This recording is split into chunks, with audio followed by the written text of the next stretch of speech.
Come along, children. Now we're going to have a little music.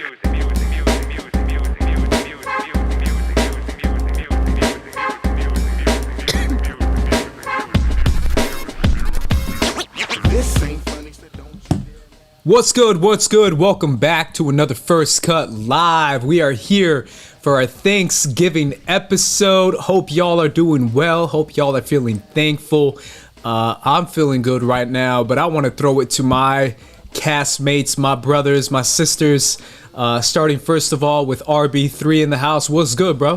What's good? What's good? What's going on, y'all? Happy to be here. Happy to be here on a Wednesday instead of a Thursday. I know this is usually World Girls territory, but we out here. We out here. I like that you're shooting this in your closet, bro. I love it. The darkness. You got a little lamp next to you, the type that you pull down. We're talking about noir. We're talking about noir and the meaning of and neo-noir, so it's fitting. It's fitting, Also in the house, Destiny. What is up, Destiny? Hey, what's up? I love your guys' style. Thank you. Yeah. Sabrina, what is up, girl? Nothing much. Just trying to celebrate Thanksgiving from home. So cooking a turkey for the first time tomorrow. We'll see how that goes. Lathering it up with a ton of butter. Got a good recipe. I am very, very excited. What are you guys doing for Thanksgiving? How are you guys celebrating it? Yeah, RB3, what you doing, man? What am I doing this Thanksgiving? Well, every year we usually fry turkey at my great grandma's house. So that's usually a tradition I usually keep up with. I'm a big fan of the fried turkey phenomenon. We actually did a video with, speaking of the World Girls, we actually did a video with the World Girls where a friend of AfterBuzz, Adam Gertler, actually showed us how to fry a turkey, which was actually really cool too, because I didn't know Adam Gertler was one of the head dudes at Doghouse. So I like Doghouse, and I know if Kay's watching at home, me and Katie used to have a lot of fond memories at Doghouse. You know Doghouse, Sabrina, over there by USC. Yeah.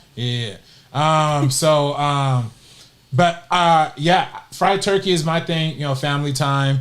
I always try to catch up on planes, trains, and automobiles because that's like low key one of my holiday favorites. Beyond that, nothing much. COVID friendly, not doing anything more than 10 people. So.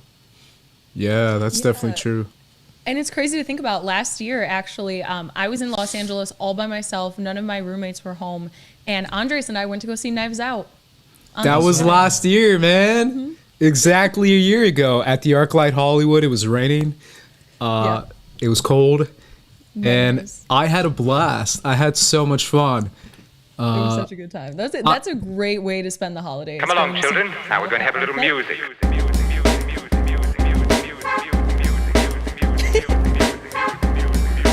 I'm sorry, can you hear? Hello? Yeah, it's just music, man. My bad. I can't hear. That by mistake. Oh, my bad. I can't see. She can hear the actual board, and I'm actually. Yeah, he pressed the purple button, and then it was like, "Come on, it's all good. Music. It's all good." My bad. Thank you for bringing that up, Sabrina. I love that moment, that memory. I remember like immediately falling in love with that movie. Like my first time watching it, you turned to me and asked me you're like, what'd you think? And I was like, oh, I loved it. Like low key, like immediately became one of my favorite movies of the year. That was a fun time. Yeah, I barely knew you too. It was like we were just getting to know each other. So yeah, it just kind of warmed my heart because right away you're like, oh, you're not doing anything on Thanksgiving. Well, I'm going to leave my brother's house at this time. Let's go catch this movie. Yeah. And we had only met a few weeks before. And I kind of mentioned on Twitter today, it's been just a little over a year since I became a consistent person on First Cut. So it's been a goddamn year. It's been a journey. Yeah, honestly, nothing but love towards you, Sabrina. It has been an amazing year with you. Obviously, we did not want to go through COVID together, but we have, and we've dealt with it. We've done a lot more videos. Maybe we wouldn't have been able to if we didn't have this. Obviously, I'm not saying that this is good, but I am saying that we've made the most of every opportunity, especially with you being at the front of this all. Because let's face it, you are one of the star players of the team, the power forward, the one that's going straight down the lane and dunking the ball every time. You're the Ben Simmons of the team. or the I LeBron totally of the get that team. I don't know. reference. Either way, thank you so much for joining us, Sabrina. We really do appreciate you. It's been a journey. I also mentioned it on Twitter with RB3. Him and I met at a coffee shop down the street, and he just kind of like talked to me about it, and I was like, hell yeah, I'm down. And then I got into the studio, and you were there, and you're like, get on camera, and I'm like, okay. So it's been really great just having an outlet to be able to talk about something that I love, something that I'm passionate about, getting all those like perspectives from you two, the conversations that we got into. Especially, I just miss being in studio and having you guys fight in front of my face. Yeah. Like that's I'm something screaming at that you and shit. unmatched. Yeah. That was great. Yep. Those are my fun. Those are fun memories. Yeah, I do remember. What was that place? It was called like BM something. It was like a crazy name, Sabrina. That little coffee spot Oh yeah, over there. At the BCM. village. Yeah, BCM. yeah. But I think they're out of business. Now. BDSM. They're out of business. Yeah. Yeah. Yeah, I mean, obviously, Sabrina, I'm a broken record when I've said that I cannot lie. When you did talk in front of the camera, when you did talk on mic, I was really heaved. I was really heaved when you were actually really good and you were actually incredibly talented. And yes, there is actually an ability, a talent, a manner in which people can be able to do this and to keep up with this, especially with big personalities. And you were definitely one of them. I've always said that. I'll keep saying that. I will always say that. It was absolutely mind-blowing how good you were. I thought you were like a pro because you were just so natural with being able to talk about everything that you love and that you talk about. So, yeah. Thank you. I just can't wait to be able to see movies with you guys in person again. Yeah. That's like one of the biggest things. Yeah, you guys, I don't know if you guys definitely miss my manic energy when I'm going off about a subject like visual effects or Star Wars. Or Joker. Or Joker, yeah, or politics. You guys are definitely you've seen my full colors.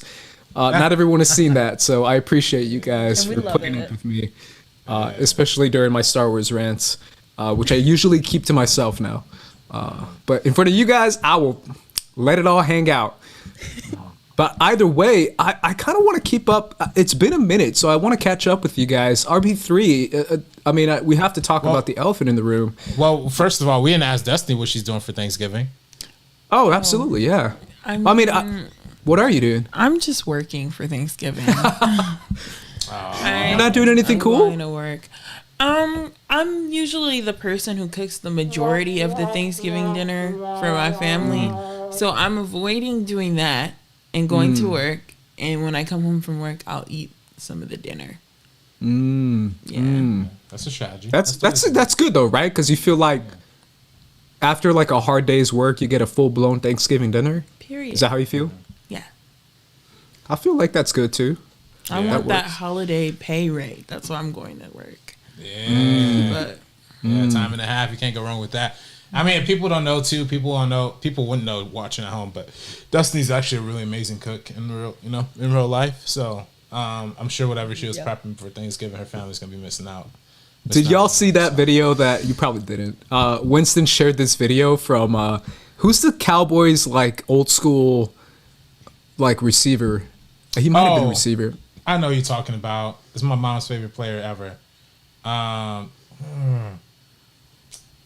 Who is he? I know He's on Fox. He's on Fox Sports. I know. Did you see his rant? Did you see like his little mini rant? No. About What what? did he say? He was talking about, it was weird. Like he only clipped out like a section of it, like 30 seconds, but he was talking about how ladies nowadays don't know how to cook.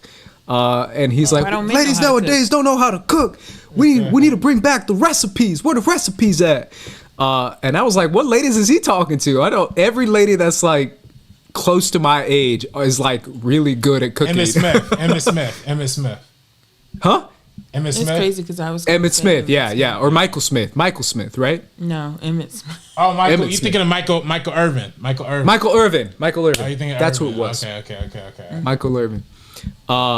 Yeah, that was a weird rant, but it reminded me of that because I was like, what is he talking about, man? Like, It's ridiculous, man. it is ridiculous. 2020. We gotta get out that No. out that mentality. Yeah, we got to get out that, especially because I mean, if I'm being real, I am the guy who does not know how to make jack. And I know that's like not cool. It's not. It's not attractive. I get it. It's not. But oh well. See, my thing, I'm good with meats. Like can't cook nothing. No, I'm good with meats. I'm good with frying turkeys. I'm good with getting out on the grill. I'm good with ribs. I'm good with chicken. I'm good with like anything that is requiring me to like cook meat. You know what I mean? Now when it comes to like the other stuff, I could definitely use like a little improvement on, but still trying to get up there. I'm only 23, so. Hey, Still you're right, man. You're right. Me, I'm far behind though, because I'm definitely not 23, but I can make like a badass bowl of cereal. 23. I can like you get the cereal, you get the milk, pour in the milk. Yeah. I can make a badass PB&J. Ooh, yeah.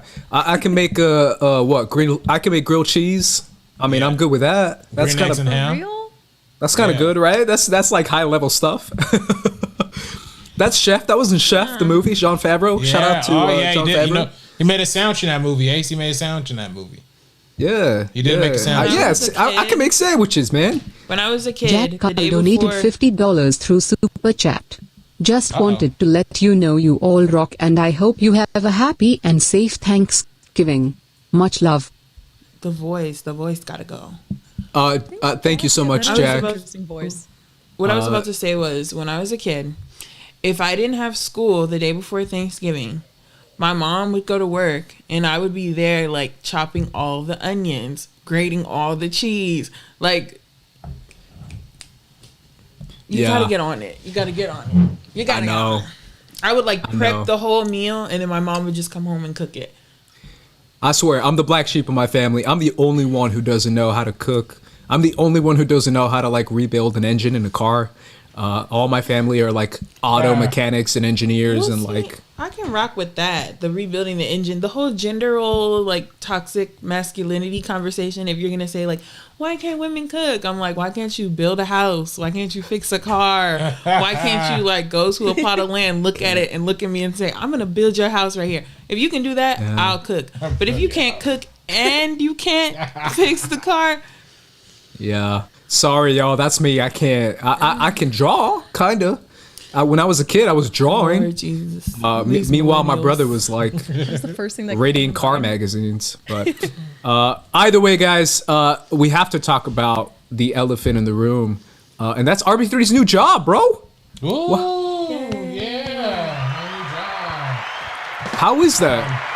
Big money, man. Nah, it's cool. It's cool. Speaking of money, thank you, Jack Cole, for your donation. I really didn't hear the voice, so like I didn't hear the I voice. did hear it. But thank you, and I did say you want to happy and safe Thanksgiving. Appreciate it. If you want to contribute to the show, firstcut.live. Firstcut.live is in the top of the description down below. It's really the best way to contribute to the show. And also, if you're in the description, you also notice a link for a Seed and Spark project. That is for our friend Johnny's new film that I'm producing called Cardboard Castles. It's an amazing concept. Make sure you go in there and watch the video and look at all the information and get involved. We're going to do some First Cut, cross promotional stuff with that soon, you know what I mean? And help Johnny raise that money. But be sure to check out that link if you want to get a little teaser of what's coming up soon. But yeah, support the show First Cut Live. In terms of my new job, I'm working at Network. Salute to Network. It's a really cool kind of half shopping, half content creating kind of area. So, I talked about last week, if you could download the Network app, you could go in there and you could, they have exclusive drops. So they have like collector items like from Murakami, from all sorts of artists. Mr. Flower Fantastic was a really cool artist I'm discovering a lot of really cool trendy stuff that you could go in and purchase. A lot of vintage stuff, a lot of comic book stuff for comic book nerds that are out there, and they have a really good comic book show on Network called The Meltdown with our friend Iffy. Yeah. Network is doing really good stuff across people who love hip hop music, across anything. So my first week last week, obviously we didn't have Sabak the Block or First Cut Live last week because I was first week and just getting accustomed to things. And yeah, it was great, man. It was interesting. Jumping right into it, on Monday was my first day, and Wednesday we did. I helped produce a big shoot with ASAP Ferg. One of those rappers out there that I'm a really big fan of. Obviously, Brian with the mob. Hub the walla. You didn't have to do that. You didn't have to do that. It was necessary. You could have just said the name. Ferg is the name. Bembola did the chain. Stop. Speaking of keep going. Yeah. Go to the chorus. Go to the chorus. People, if people get into if we get over like 250 today or something like that, we'll do some. I'll drop a Ferg verse or something like that. But he was cool, and then after that so that was Wednesday, and then Thursday the next day we did another shoot with the artist St. John. I don't know, you probably have heard, y'all both have probably heard of St. John. Did that song with Roses with His Future. face. Have you heard of St. John Andres? I've never heard of St. John. I don't think I have. I'm very happy for him. No, he got the number one song in the country right now, man. Roses featuring Future. What's the song? Sing it. You got to sing it. Roses. No. I'ma pull up flexing on it like a rose. I think that song's called Aerobics. Yeah. No, it's Roses. Right? It's funny too. That song came out in 2016. It's a TikTok song. It came out in 2016 on St. John's first album. And we're at his third album, and he has 3 remixes. That's TikTok. That's probably it. It's probably the TikTok resurgence. It is TikTok. That was a whole TikTok trend. Yeah. But that album is actually dope. When the World is Burning actually has a verse from Kanye West on it. We actually got to hear it early because peep this. Guess what he did while he was at the network set shooting his thing, right? They did you know how rappers go to strip clubs and, play their music and promote it? They did a Zoom strip club live stream on Like from the John's strip website. club, you mean? No. It was St. John was in the Zoom. office, and all the strippers are on the Zoom meeting, I guess, twerking That's to ridiculous. to the music, and they Where live did we streamed come it to? on St. John's website. That was the album premiere, so it was really dope. It was dope Cool, watching man. it Good for them. from outside of the window of the Yeah, office. I hope they actually got a bag from that because the Yeah, strip clubs I'm have sure been they have. closed. Get paid. Yeah. But yeah, it's been so. Otherwise, it's been dope.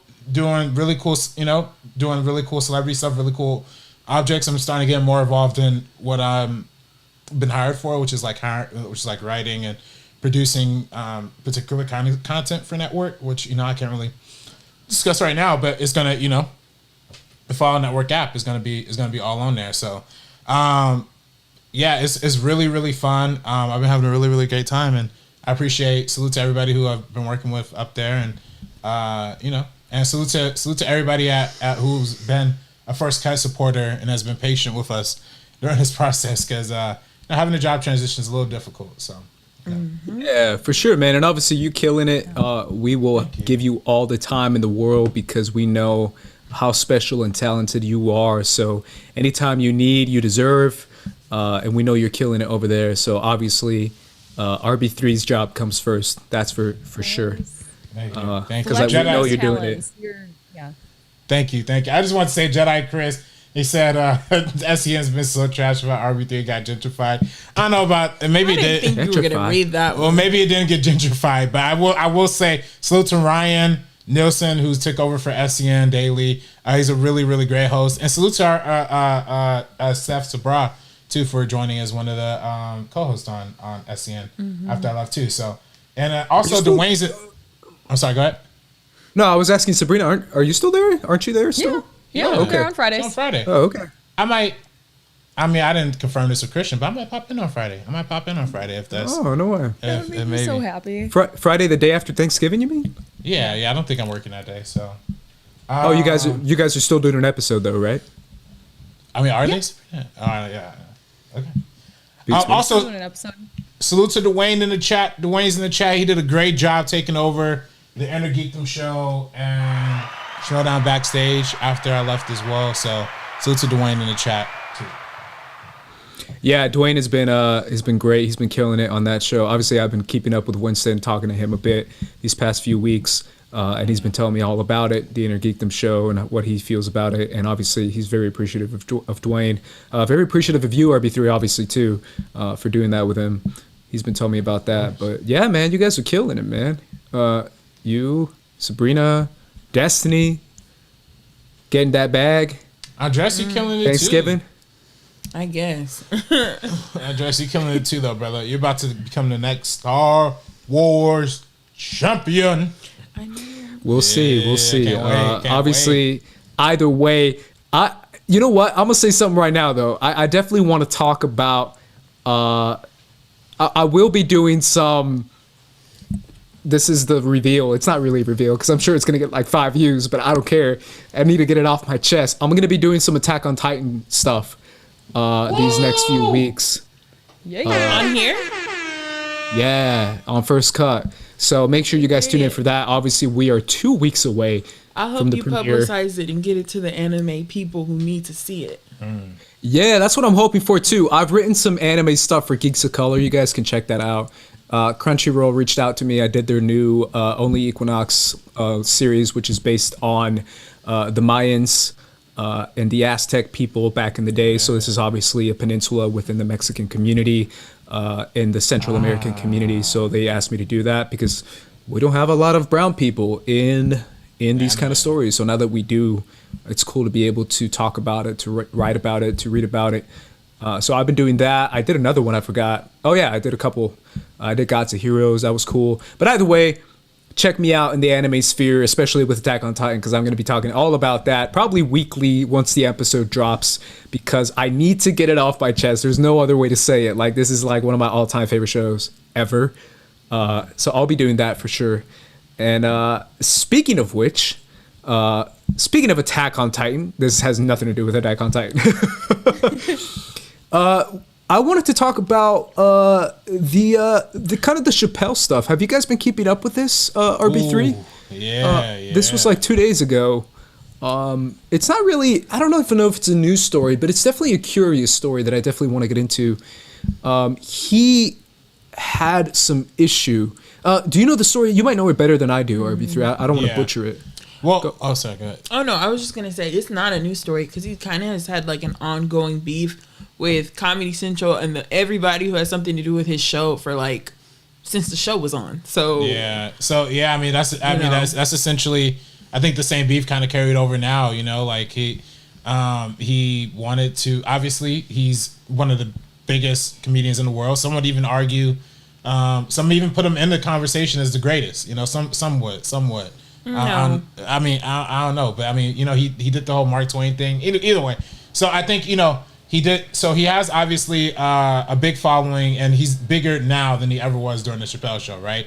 I think this, you know, and if people don't know, what happened is the Chappelle show is a Warner Media, well, not even necessarily Warner Media. It's more Viacom from Comedy Central. Comedy Central is owned by Viacom.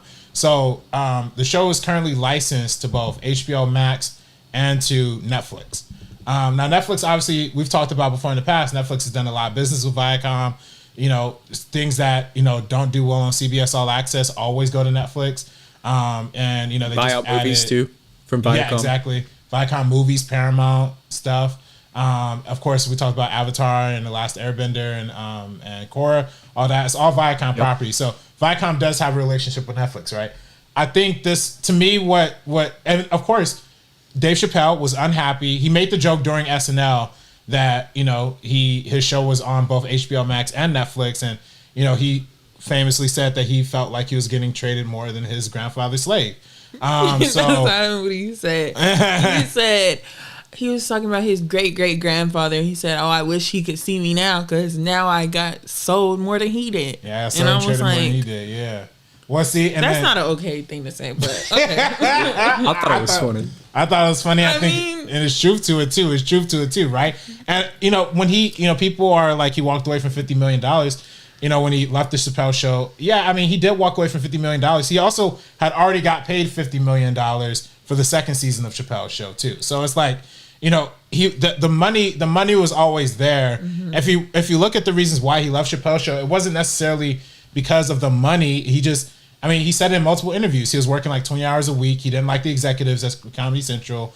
He thought they were trying to change his content, and he frankly didn't like the idea of his very kind of edgy jokes being commercialized in the way that they were commercialized. And he even said in an interview, like, you know, he felt a way about all white crew, all white audiences, all white crews, all white audiences laughing at black jokes. Yeah. But so But see, that's why saying, "Oh, I've been sold more than my great grandfather, the slave," is too much, because your great grandfather, he didn't have a choice. He was actually getting sold. Yeah. You signed some contracts with these people to make money and be prominent, and I think he should get paid. Like, let me just say that I'm advocating for him to get his money and to be treated fairly. But you know, people sign these contracts and then they're just like, "Oh, like I'm being done dirty." Like. Right. Your great grandfather didn't sign a contract. Yeah, he was just born. But thankfully, Chappelle raised the issue to the Netflix executives and got them to pull the Chappelle show. And he had that kind of pull, which is a privilege in itself, because a lot of people don't. Did Monique have the pull? No, I mean Monique. It's funny you speak of Monique. Monique literally has her biggest show, one of her biggest shows on Netflix right now. But did she get paid enough for that? Yeah, see, I don't know. But see, this is what's encouraging about this, though. I like this Chappelle news because at least it's for the one example we see where Viacom has a great relationship with Netflix and Dave Chappelle has a great relationship with Netflix. But Netflix chose to side with the creator over the company. And to me, I think that's dope. I think that's a really cool thing. It serves that when certain creators get big enough, they can do that. You know, I'm sure not everybody will be able to do that. I think, you know, race and sexism plays a big part into who can and can't make those kind of decisions. But, you know, I'm happy that, you know, Dave Chappelle did end up coming out on the winning side of this. I'm curious to see if, you know, how they're going to handle the situations like Destiny Self Monique with other big controversial figures that they've had before in the past. So they've shown that already. I feel like they had more to gain from being in his favor than... you know, a lot of others. Because it does, like, obviously they have that deal with him with his stand-up specials. Like, what is it, like 20 million per stand-up special? So they have already a professional relationship, and I think they kind of respect him as like an artist and a creator in his wishes for this one. So that's really, really great for him because he does deserve to have that kind of like hold on his content, at least for this one platform. It's a small win. But yeah, addressing that across the board would be a really great thing. Focusing that also on women and other people who are being mistreated by companies. How do you guys feel about his whole like boycott anywhere else you find Chappelle show? Like, don't watch the Chappelle show. How do you guys feel about when he said that? I'm indifferent to it because honestly, like, I feel like he deserves to be paid fairly. Let me say that first and foremost. And I don't really care to watch the show or rewatch the show, so I'm not pressed.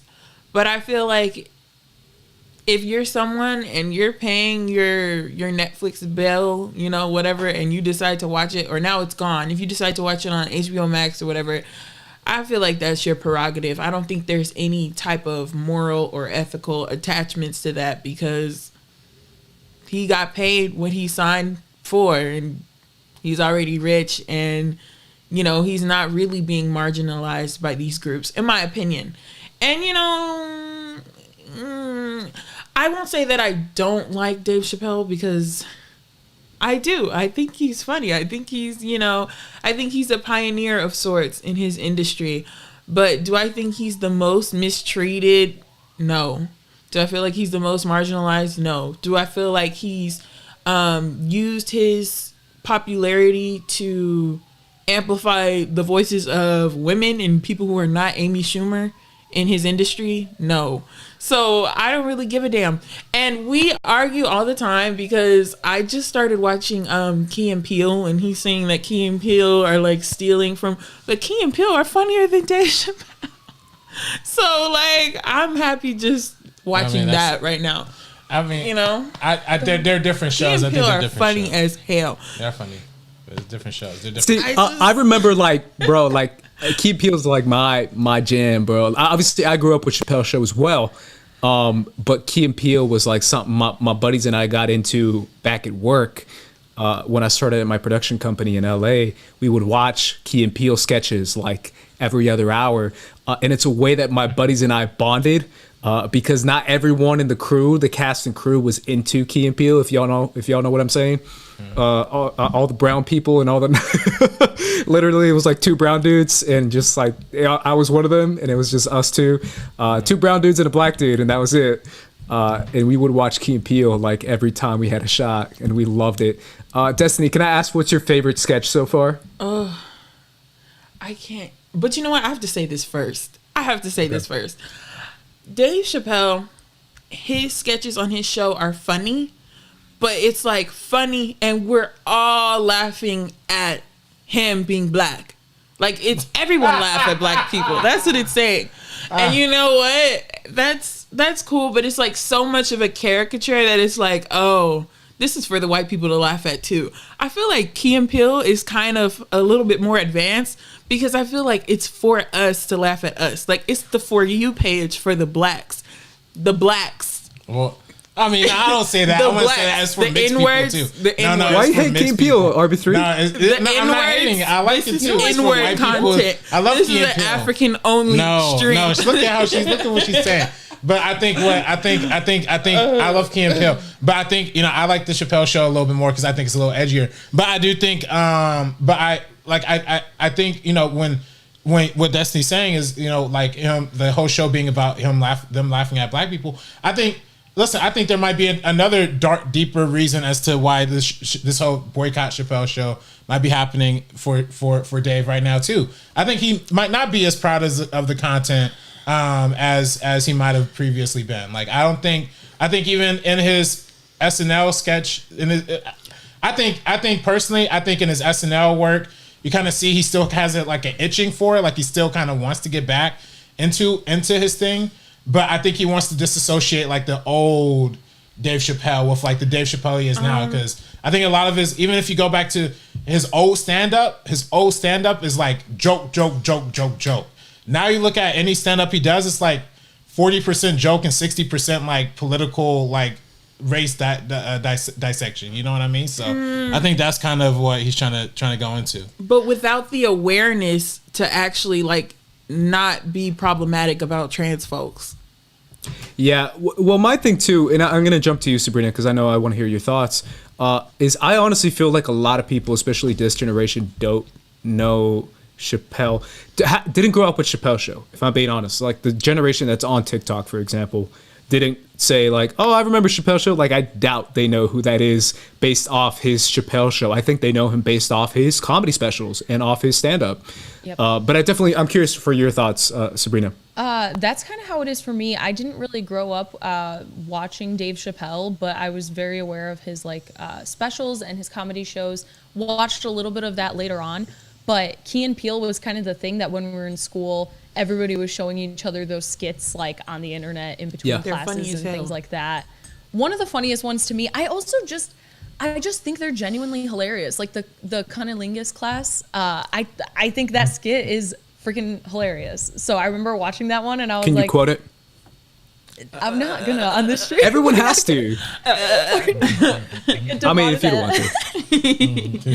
It's so good, but there's so many standouts that ended up being iconic. There's even like the football one. I'm not into football, but like where they go on the roster and like name everything, and it's the most ridiculous stuff ever. Oh, I thought you were talking about the pumps one, but yeah, that's another one. Yeah, but I was really into Key and Peele, and I've also really loved what both of them have done with their careers.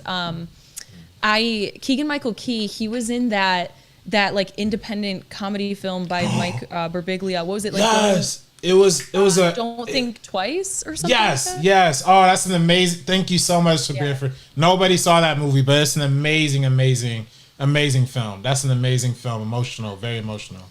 Well, can I? Go ahead. And that's why I just think like Dave Chappelle hasn't really like. To me, I think he's very, very talented, but he kind of hasn't branched out of like the brand that he really created for himself forever ago.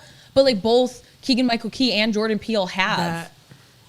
That's true. And I definitely want to give credit though, because I obviously, again, I'm putting on my old man glasses and grabbing my staff and shaking a bit. I have to do it to him. Old, but sure. I grew up with Mad TV. So I knew Key and Peele from Mad TV. Do you guys remember Mad TV? Yeah. Like that was old school. Like that was like that whole like counter SNL thing back when it was trying to compete with SNL, and like Mad TV was supposed to be like the edgier, like more diverse version of SNL. So that's where I knew Key and Peele from. But then obviously in your generation, Sabrina, in like the 2010s and in the late 2000s is when Key and Peele were starting to pop off. And obviously that's when I became a fan of them as well throughout my college years, and watching Key and Peele. But yeah, I love Key and Peele. I love Dave Chappelle, and you can't have one without the other. But I don't necessarily feel like we necessarily compare the two as far as like what's better, what's not. I do feel like there is a slight little gap between the branding of the comedy. It's similar, but it's not the same.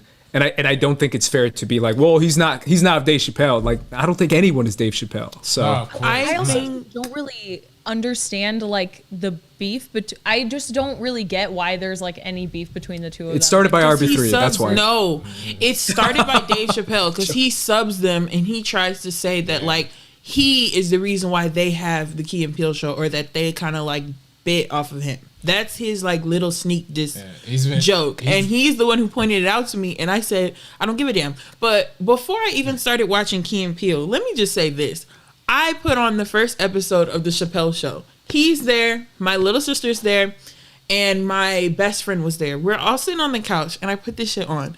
The first episode is about this black man who is a KKK leader, but he's blind and he can't see that he's black.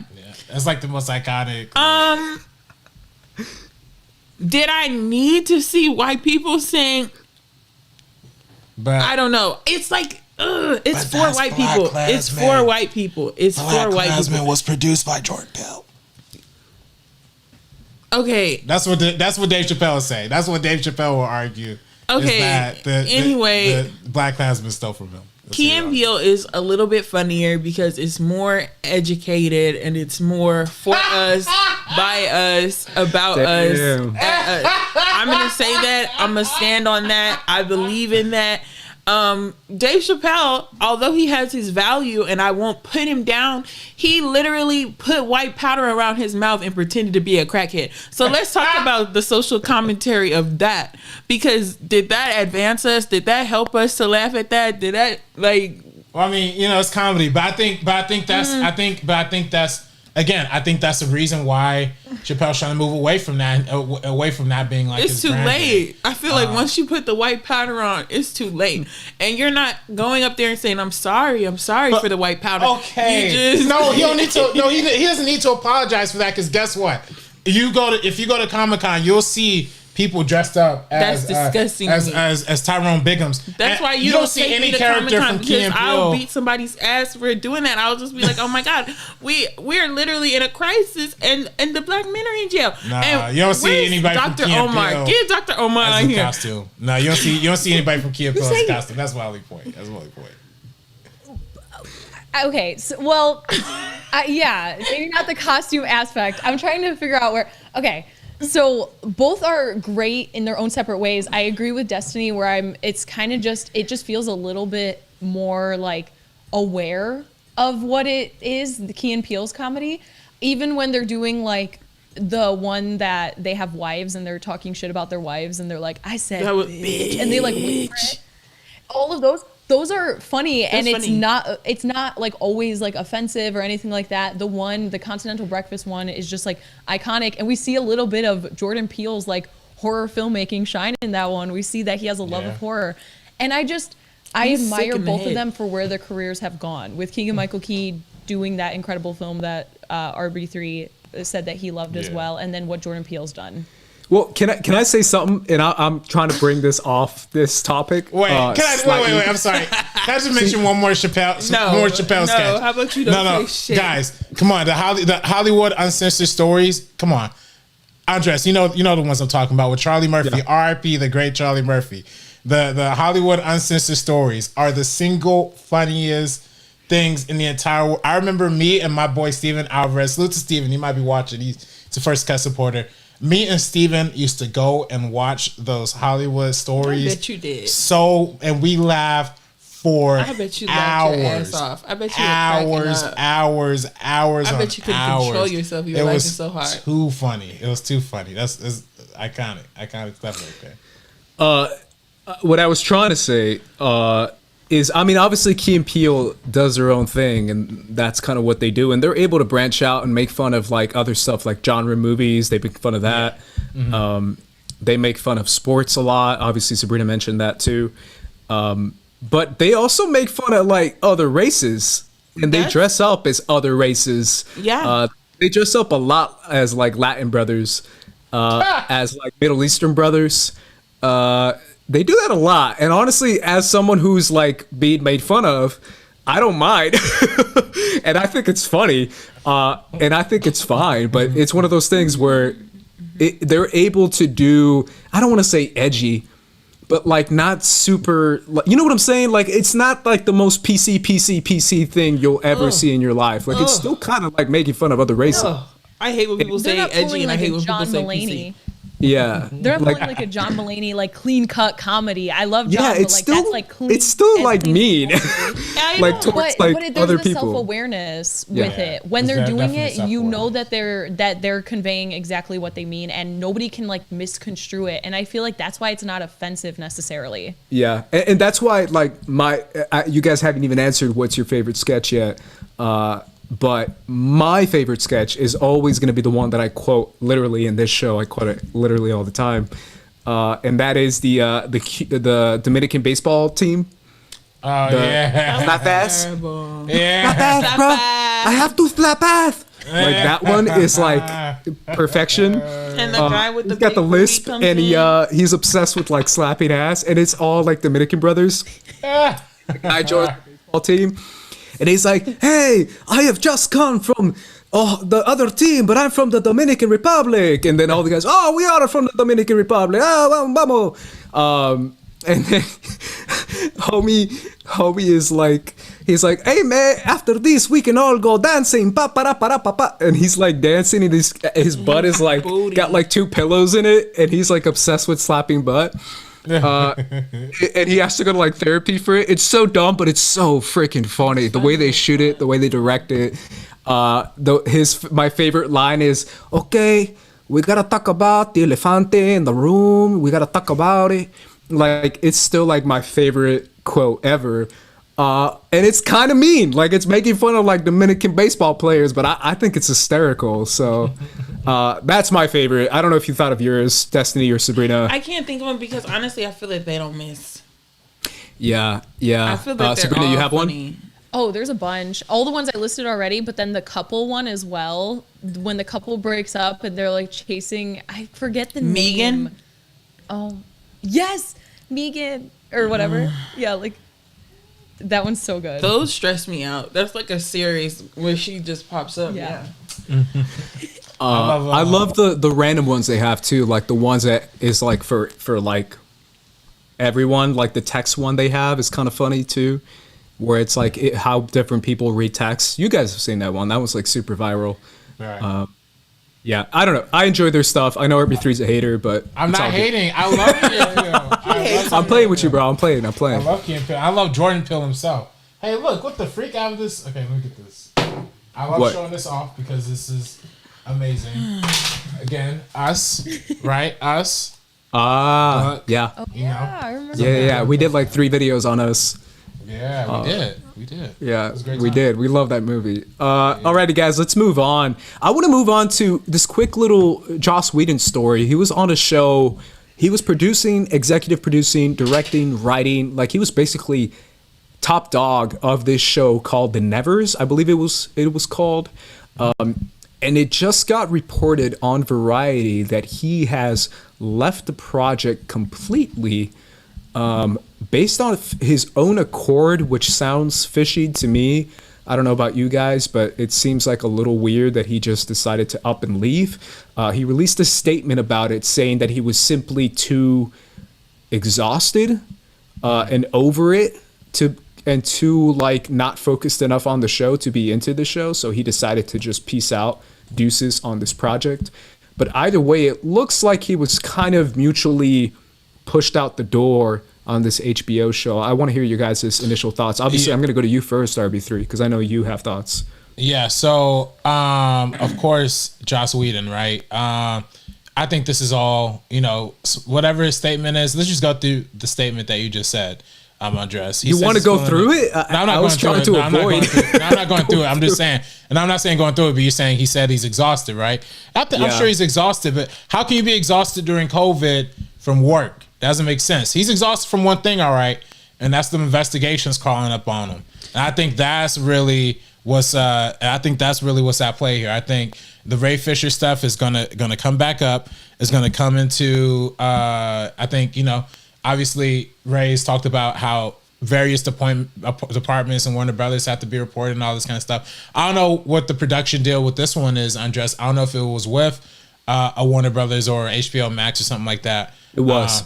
Yeah, so I think that just goes to tell you right then and there, like there might be some information coming out soon. There might be something we're gonna see about.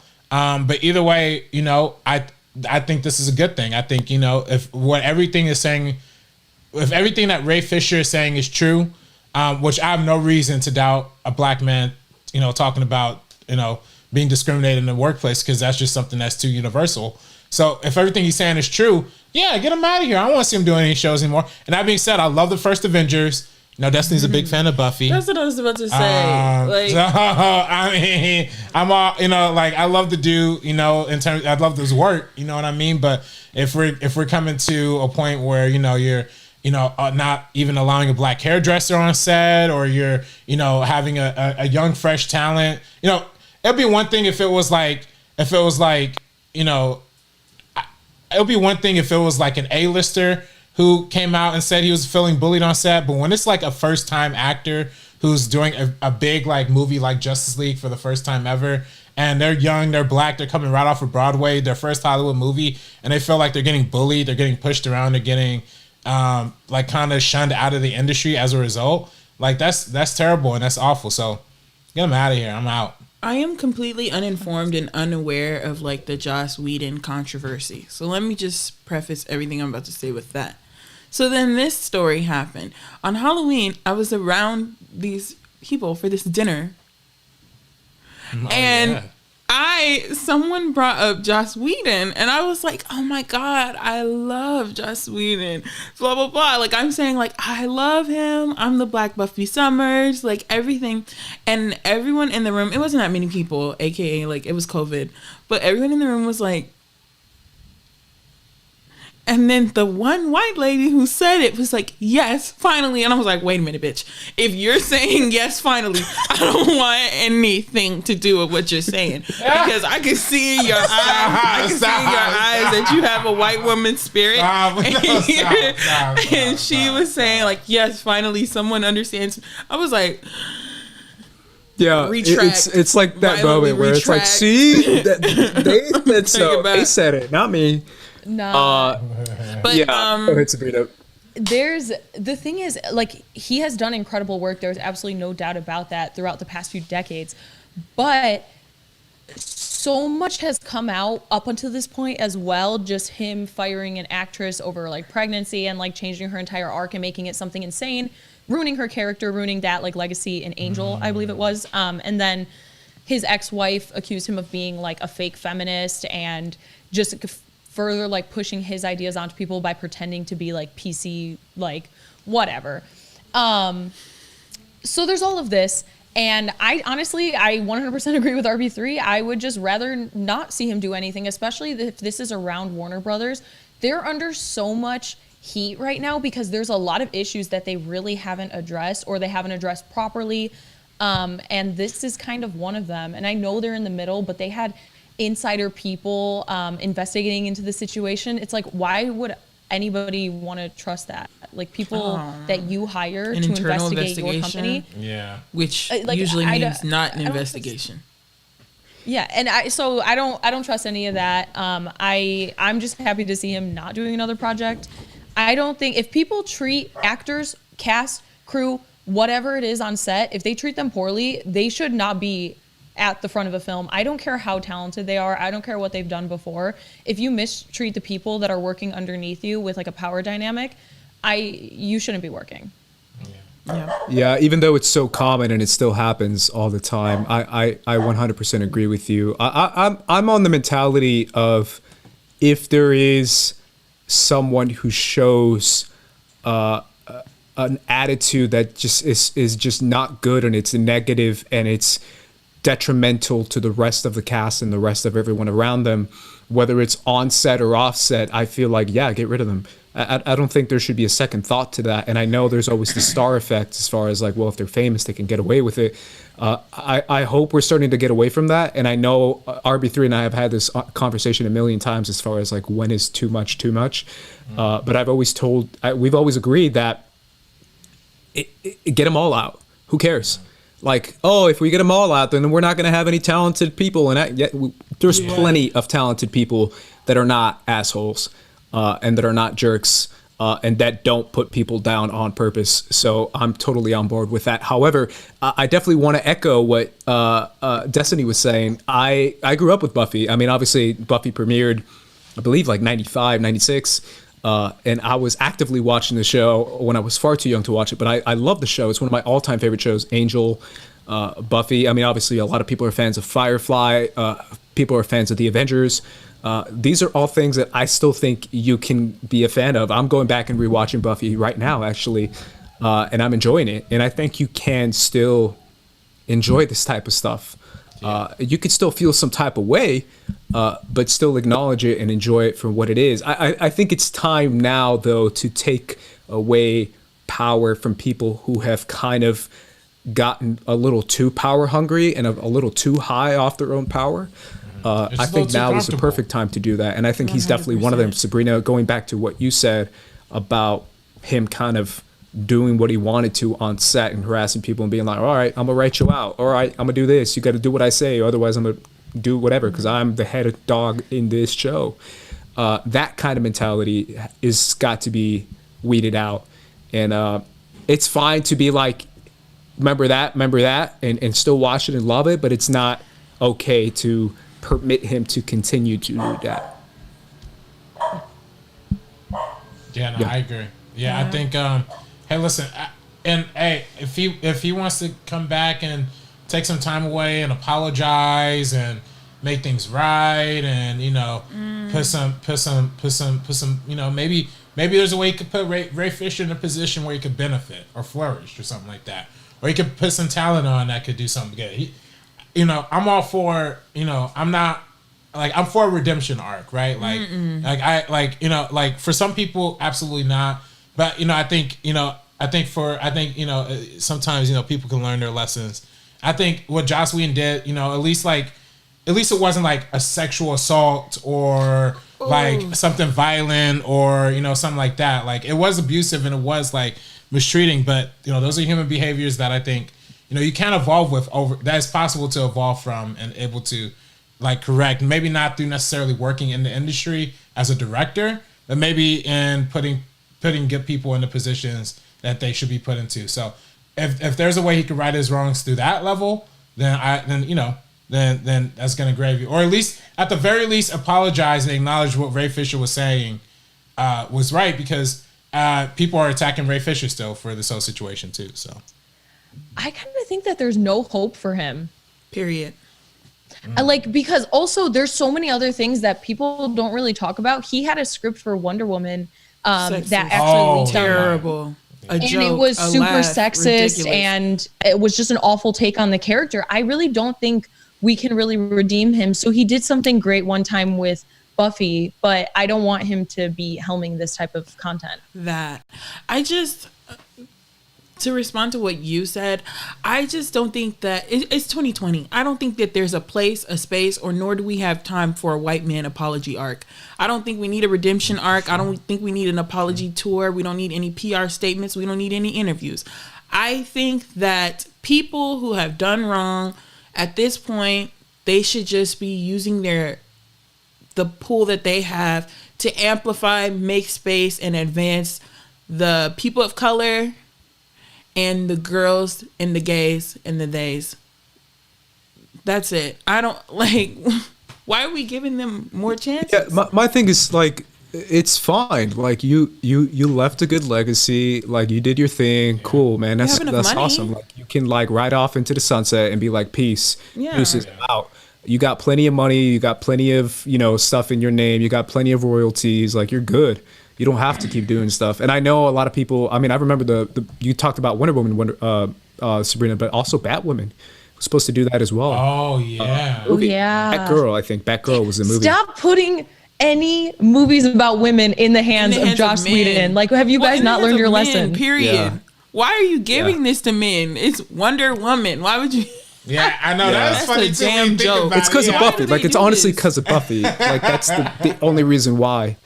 But if you even watch the we Avengers, really- but no, if you watch the Avengers, Black Widow's kind of the worst part of that That's what I movie was gonna say. If too. we really take the time to Yeah. look at some of these female characters, it's just like, wow, he was telling us a Yeah. little bit already. Yeah, sure, yeah. Yeah. Yeah. I want to move on to this Netflix thing real quick, just because I'm a weirdo who likes to talk about this stuff.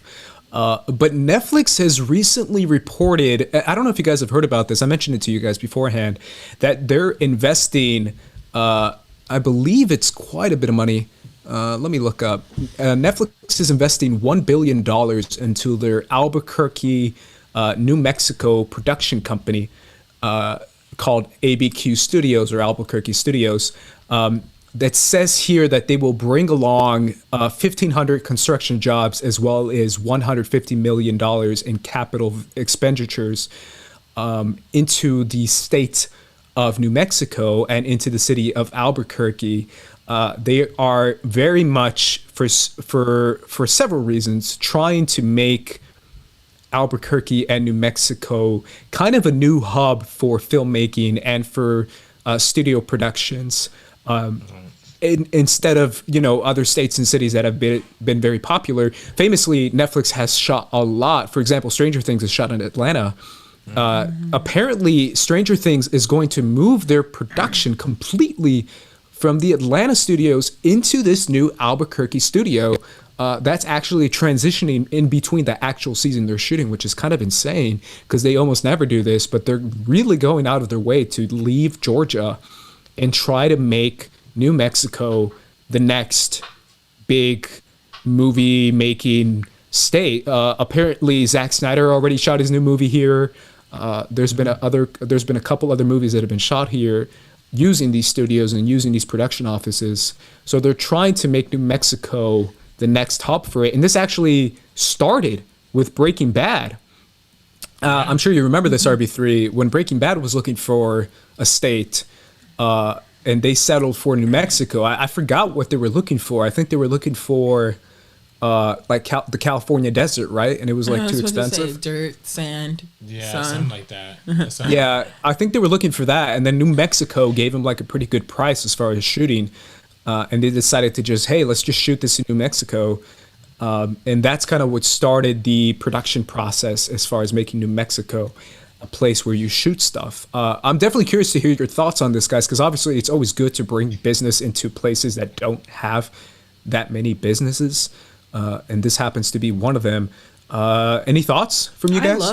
I love it. I think it's a great idea. More jobs, more opportunity, less saturation in Atlanta, LA. Like, I love it. And if they have some good job openings, you might see me in New Mexico. I might go down there and get a job, baby, because I love it. I think it's a great idea. Yeah. No, I think this is Netflix like playing the long game, I think Definitely. they've proven to right now to be one of the most profitable movie or entertainment places in the entire world. The only profitable one this year. Yeah. One of the only profitable ones this year, I guess I could say. Yeah, But exactly. if we're really talking like pure dominance, the only company in the media industry that is dominated has been Netflix in 2020.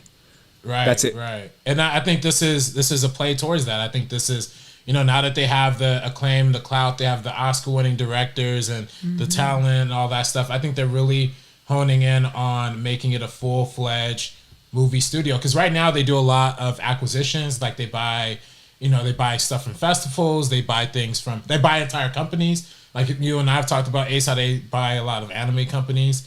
They just kind of export a lot of their resources and a lot of their creativity to other sources. This could be a way to kind of go more in-house, do it more the Disney way of making everything kind of under one roof, and then you can kind of maximize profit. I wouldn't be surprised if we start seeing more kind of cross-media stuff. Like we could see like a you know, I don't know, maybe like a Stranger Things, like a amusement park, or whenever they do the new Avatar: The Last Airbender stuff, they could start going into some parks around there. But you know, they're really going all in on being the top dog right now. If they put it in New Mexico, are we going? If they put in New Mexico, I mean, if they put in New Mexico, I'll be interested. I think that's, you know, I think it's cool too not to have it in LA or Atlanta too, because it is very crowded in those areas, especially for filming. I agree with that. Yeah. I want to jump to you, Sabrina, and then I'm going to peace out real quick. I'll be right back. Yeah, of course. Yeah, so I agree with everything you guys kind of talked about. And I was there not too long ago, a little over 2 months ago. It's beautiful. It'll bring in more jobs, more opportunities for a lot of people, just like Destiny said. I think that's awesome. Also, it's not far. Like, I drove, it's not far from here. So, I mean, if they ever had a theme park, First Cut Vlog, we're going. Oh, yeah. Like 10 years from now, whatever, all of us are headed over there. Yeah, no, you know, it's funny too, because like working on like a lot of these, like, cause I've been working, you know, obviously like PA gigs on like reality shows and all that kind of stuff. And there's always kind of like this idea of like, it's Hollywood, it's LA, it's all of that.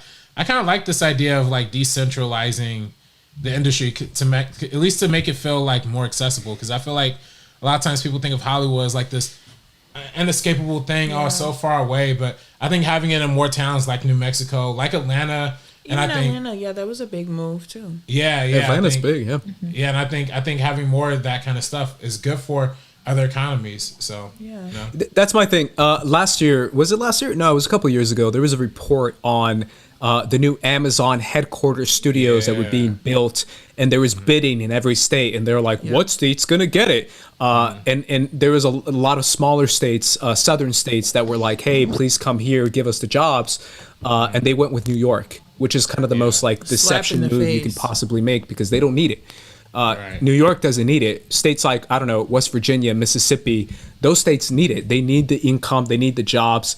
This creates economic opportunity, and like you said, Destiny, it takes away from the coastal vibe of like everything is in the coast. If you start to move it a little bit more into other states, you start to bring in more jobs, bring in more diversity, bring in more voices, more opinions, more thoughts, more income. This allows people to get to know each other. This allows communities to grow. This allows people to kind of break their mold in their thinking that has been set in stone for the past 50, 60 years with this whole like, well, we live here, this is our mentality, this is how we do it. But if you start to meet people from different backgrounds, different races, which is what a lot of production jobs offer, it gives a different opportunity to different people from different backgrounds. And making it in a state like New Mexico, a state that doesn't get a lot of attention, that doesn't have a lot to offer, it gives you a door for people coming into that state for that job. And that creates not just opportunities, but it creates a community gathering that allows for growth, not just with what's there as far as economic wise, but what's there as far as education, as far as people learning about each other. And I think that's so important. And I love this. I'm with you, Destiny. Like, hey, if New Mexico is like right next door for me, so I'm cool with that. Like, it's literally right between, I was thinking about it reading this article, it's like it's right between me and California, like Arizona and California. It's like right there. So it's like the perfect blend for me. Bringing money, access, opportunity to communities. And you know, think of how many people's dreams are more accessible now. Because everybody's trying to move to LA, Atlanta, New York. Centralizing one thing in one city and doing it one way, is as cool as it is for people who are from LA. It's kind of a detriment to other smaller markets. I was just talking to my mom, and I'm sorry, Arbiter, to do this to you, but I was talking to my mom about the economic structure of what's happening in the NBA right now, and how they just acquired like monster giants into their team, and how all these NBA players are willing to take a pay cut just to play for the Lakers because they just want to be in LA. And that takes away from teams like Oklahoma City, like Charlotte, like the Wolves, all these states that players don't want to play in because they don't see small market teams as a way to grow. If you start to grow those states, if you start to grow those teams, if you start to make them a place where people want to go and it has opportunities and jobs and something to offer, people will start to say, hey, let me go to this state, let me go to that state. And it allows growth for other communities. If you only centralize and localize everything to LA or New York, it's taking away opportunities from other people in other states. And I think that's a detriment. And obviously that's the NBA version of it, as far as players going there to the Lakers just so they can play in LA. Yeah. But it's true though.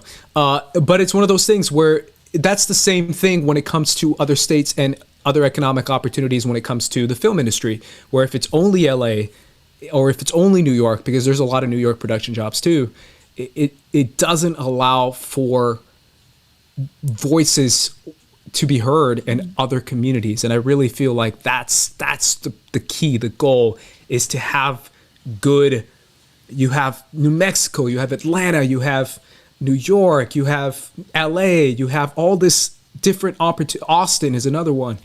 Different opportunities open in different places where people can have their voices heard.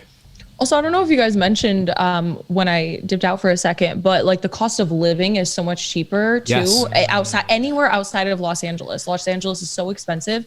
So if somebody gets a great job, lands in New Mexico, like they're also just getting like a better deal out of it. They're going to be paying less for rent and housing and whatever it is. So I think it's a really great idea. And New Mexico and Albuquerque was beautiful. Oh yeah, you went there, huh? Yeah, I went to Albuquerque, went to Arizona, and then back to California. It wasn't even like a long drive or anything. Wow. Yeah, you went to the High School Musical high school. Oh my God, I was so jealous. That actually, we're all been lied to. That was in Salt Lake City. I went to Salt Lake City too. Yeah, it takes place. The movie takes place in Albuquerque, but was filmed in Salt Lake City, Utah. So we're lied to. But I also did go there. Yeah. Wow. Yeah, that's dope. That's dope. That's crazy. See, man, New Mexico can't even catch a break when it's even in their own movie.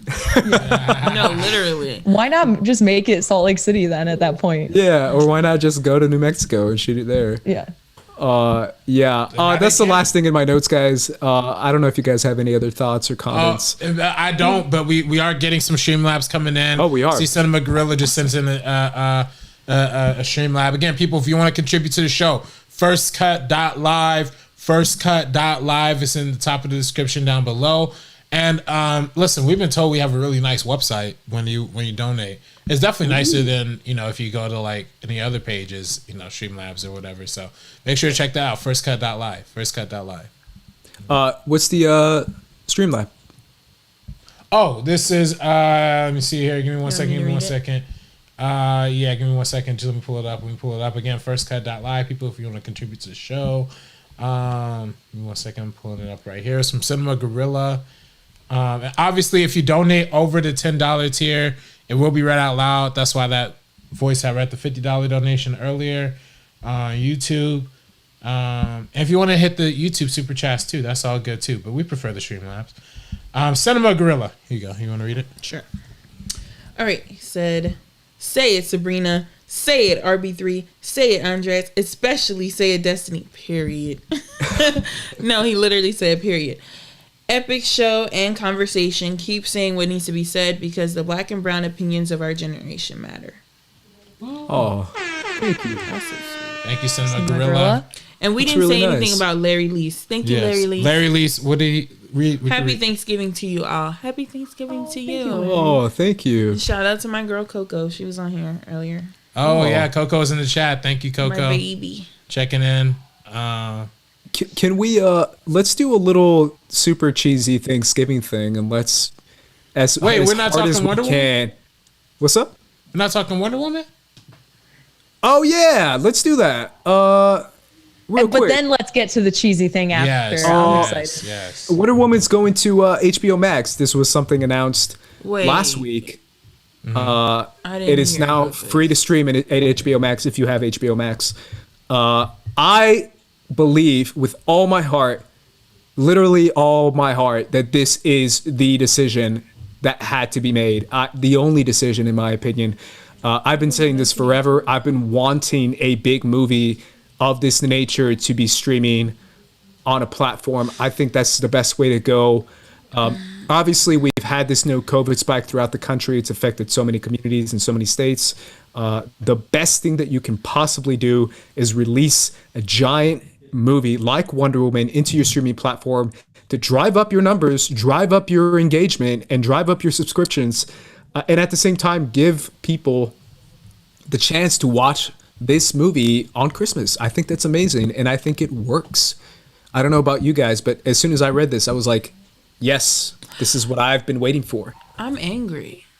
Really? Because this means I'm not going to see this movie in theaters. I was planning That's right. for this. Yeah.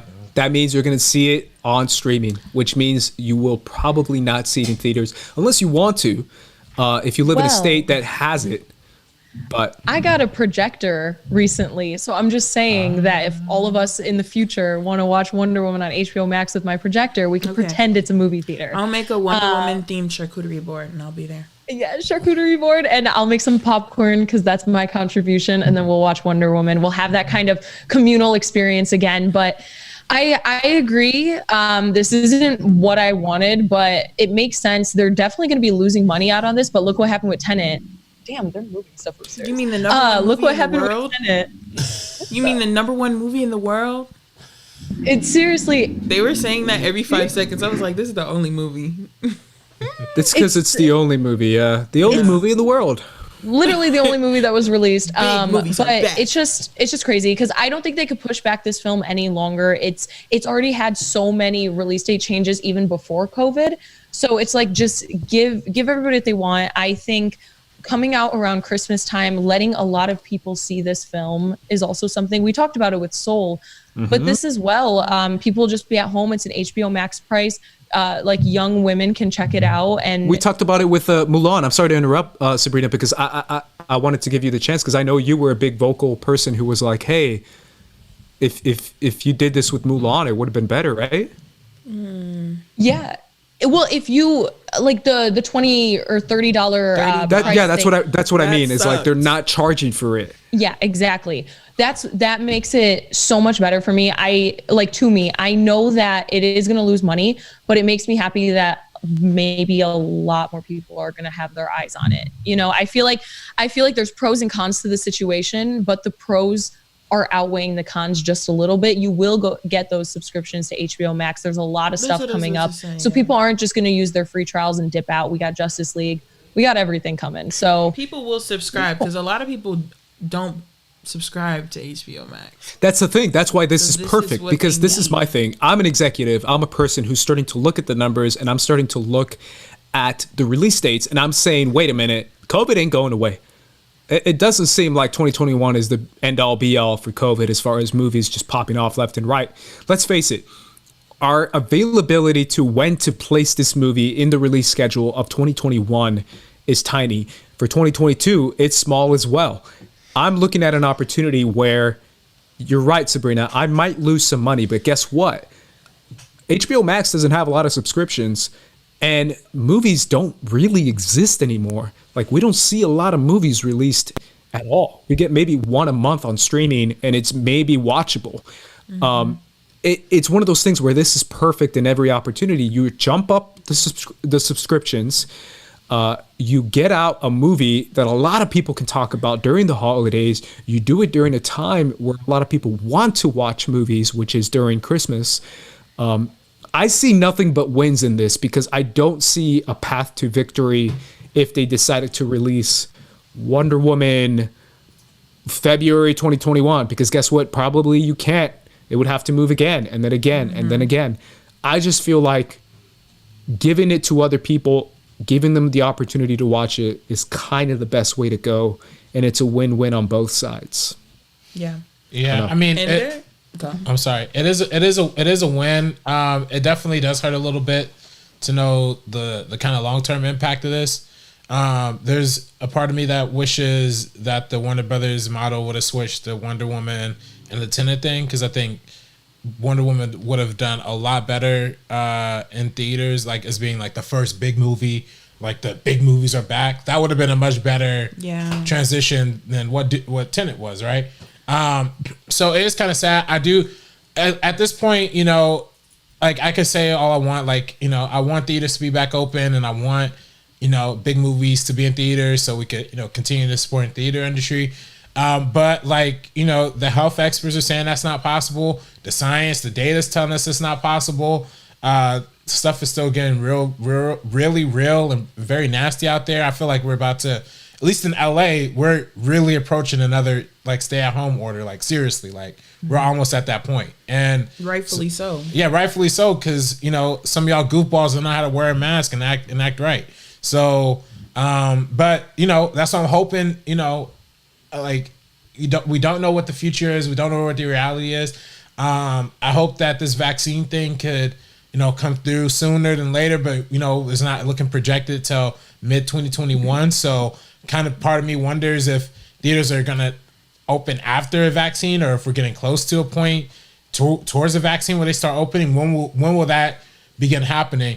That being said though, you know, it's good for HBO Max. And it's good for any promoting of streaming and streaming platforms and all that.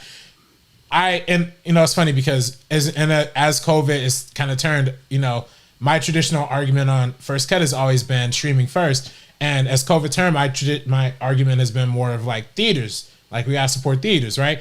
But I think we, you know, yes, release Wonder Woman now, yes, release things now, but still keep a plan for when theaters open back up, because eventually things will open back up. Hopefully things will open back up. Hopefully, President Biden gives a stimulus package to the theaters or something like that to keep them open. And you know, but I hope that we just don't completely forget about movies, because I mean, I don't think he will, but I don't know. But we can't completely forget about movies, because the same thing happened. I said this before in SCN, when Disney went full in 100% on VHS and forgot about the movies, they started dying like instantly. Sony, you know, they kind of in this weird in between place because they're not fully invested in the movie. So you got to if you're in the entertainment space, fully invest in the content. Well, that's my thing. It's been dying though, right? I mean, we've been talking about this before COVID happened. RB3 on First Cut, like the idea of like theaters have been dying left and right anyway, by a lot, by like massive drops.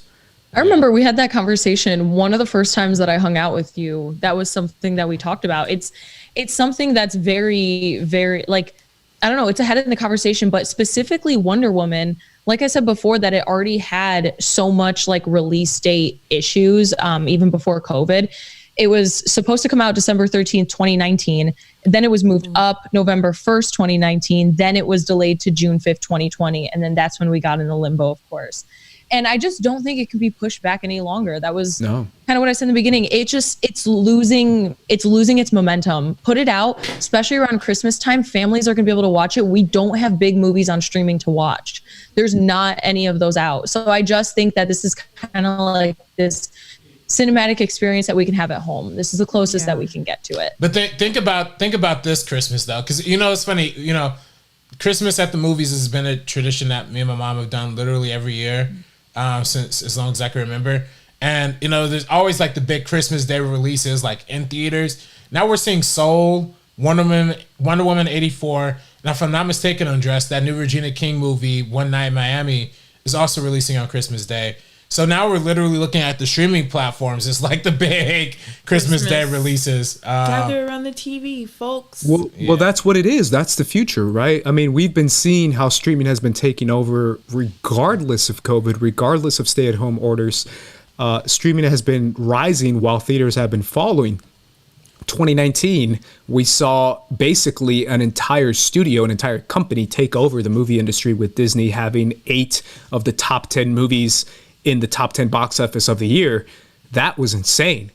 8 movies inside the top 10 biggest movies of 2019 were all Disney, which means people are only watching one kind of movie And then when it comes to Avengers Endgame, which is the biggest movie of all time, that means that people are only going out to watch 1 or 2 movies a year, which means theaters are dying. And that it only gives credence to streaming rising and theaters falling.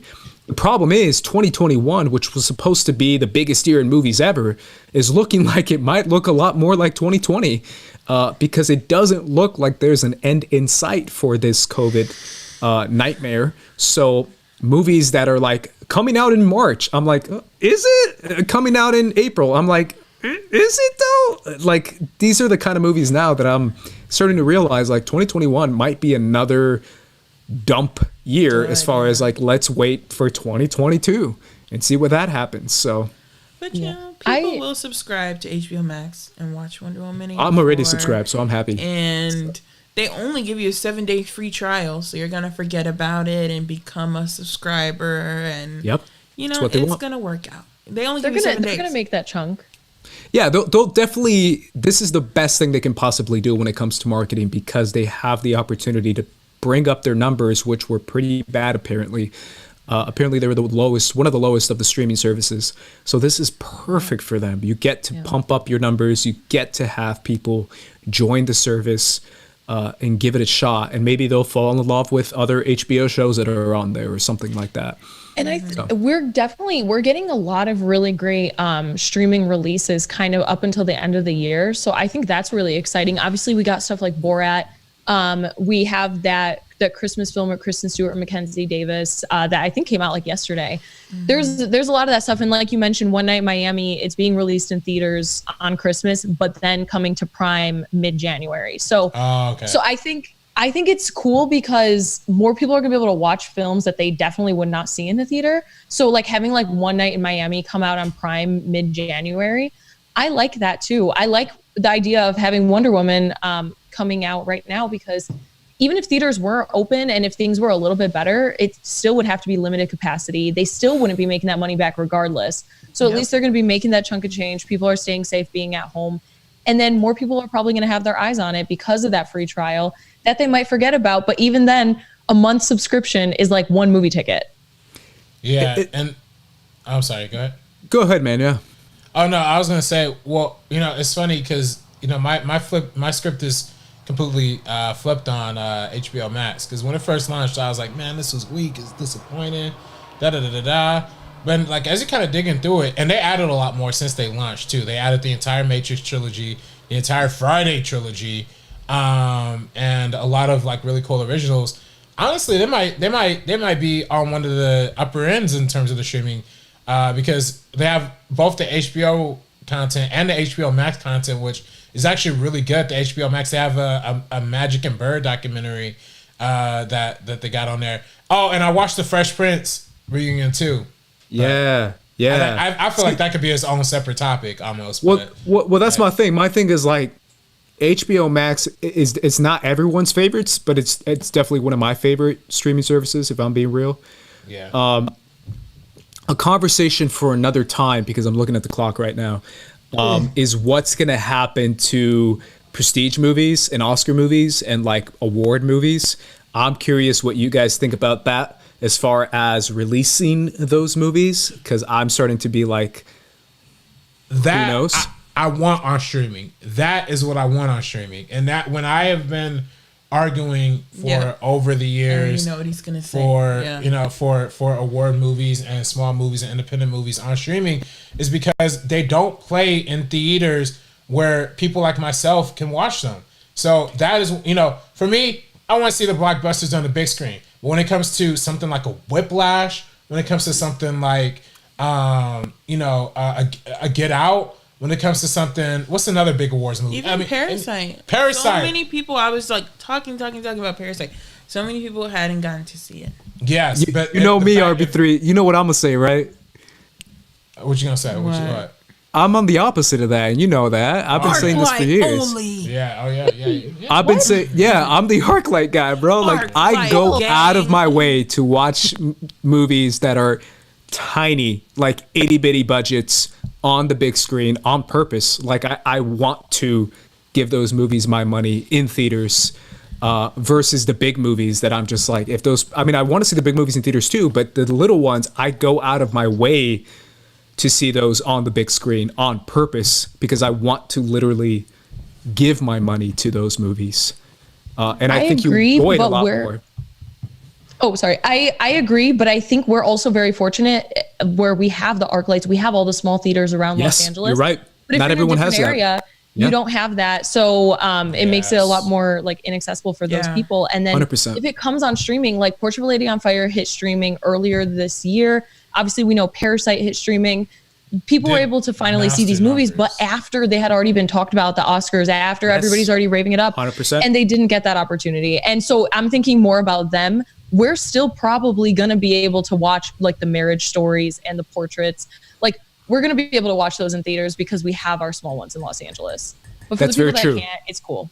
That's very true. I'm spoiled, and I live in a city where I get to watch some of the best movies of the year in a big screen. I really do feel like it matters, in my opinion, as far as your enjoyment of the film. However, I do acknowledge the fact that I want to see more people We were just talking about get New the Mexico. opportunity to see these movies. Yeah. So, yeah, absolutely. Either way, guys, right before we go, let's do a quick little cheesy Thanksgiving, doing it with all your heart. Try to say something that you're grateful for this year.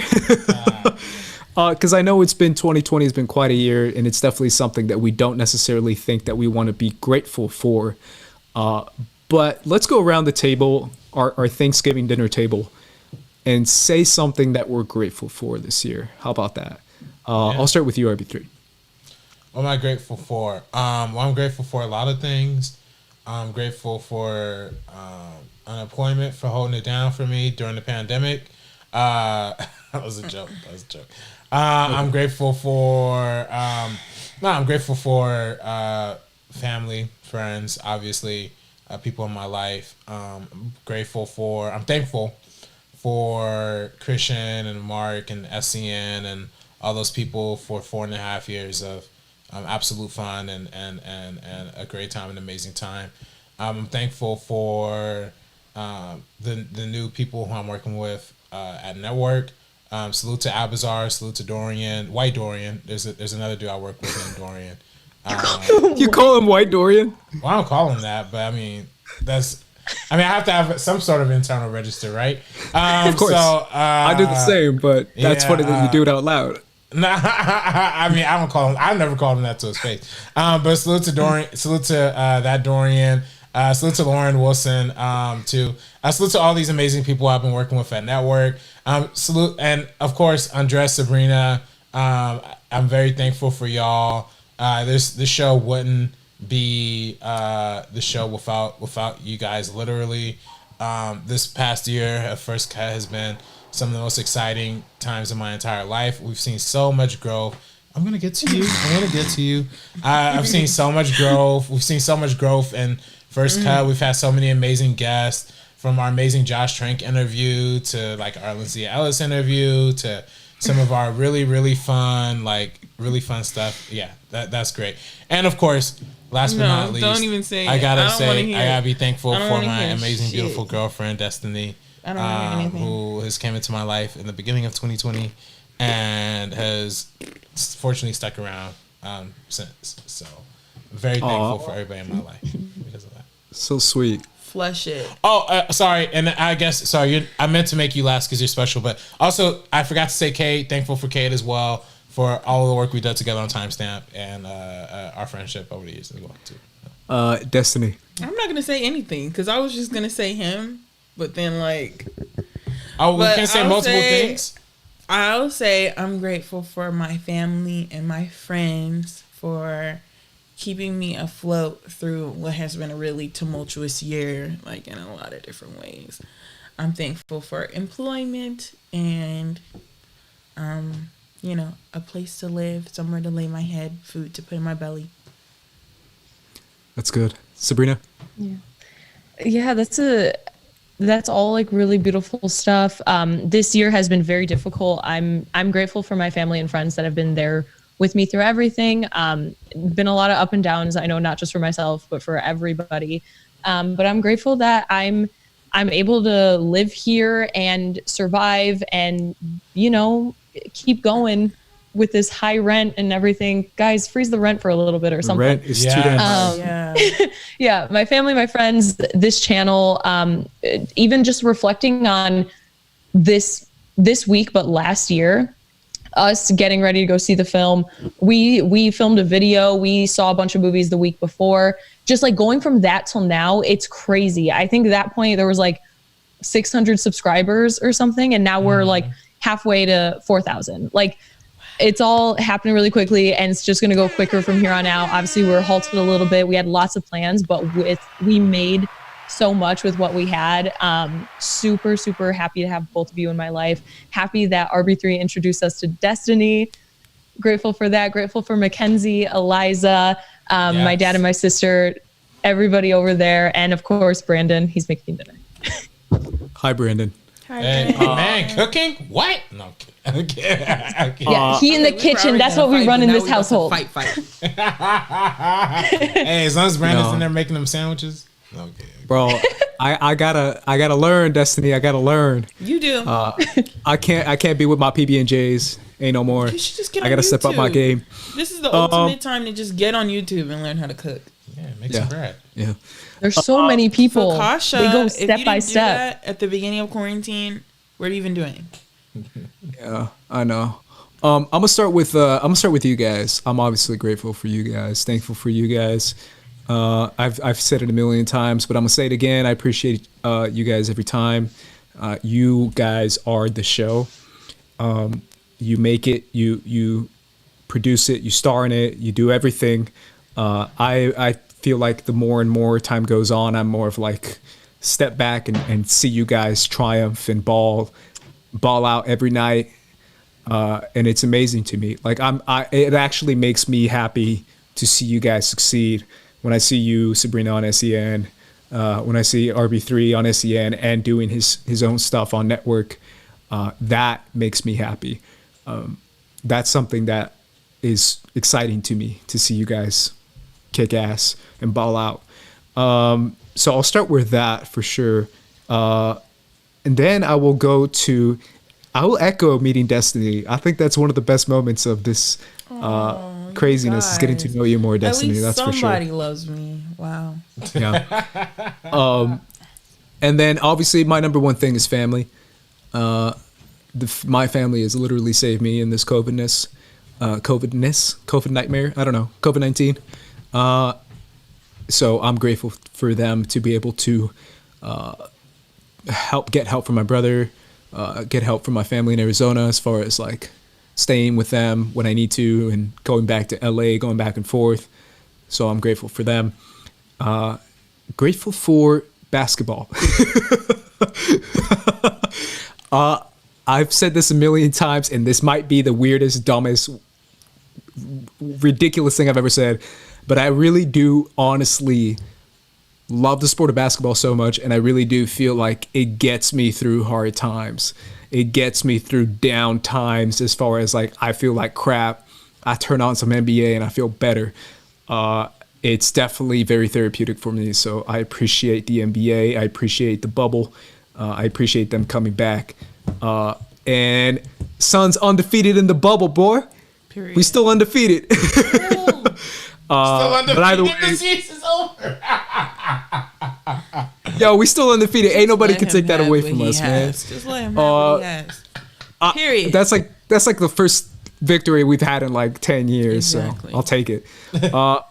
Either way, guys, that has been our Thanksgiving episode for today. Thank you so much for watching, for listening, for watching it on replay, for enjoying it. It's been a lot of fun. We really do appreciate each and every one of you guys. RB3, where can everyone find you? You can find me on Twitter, Instagram at Director RB3, and you can find me Network. Follow Network at the Network on social medias, and also be sure to support Johnny's new film, Cardboard Castles.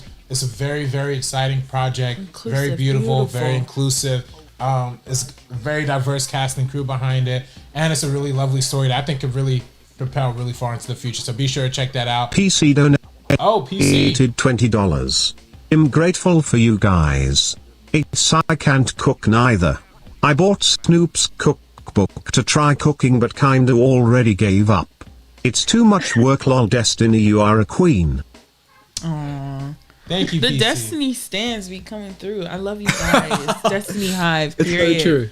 Yeah.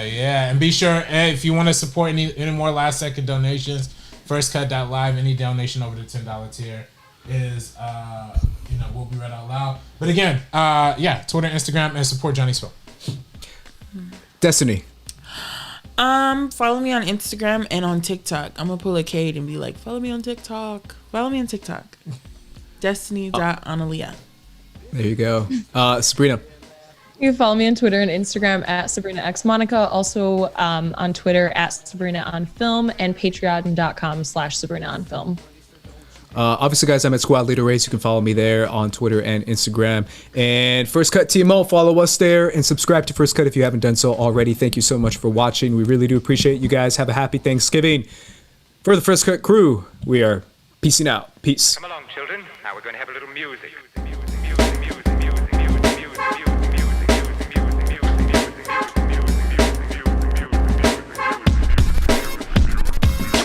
This ain't funny, so don't you dare laugh. With the 4/5 divide you in half. You getting at me equals a club half.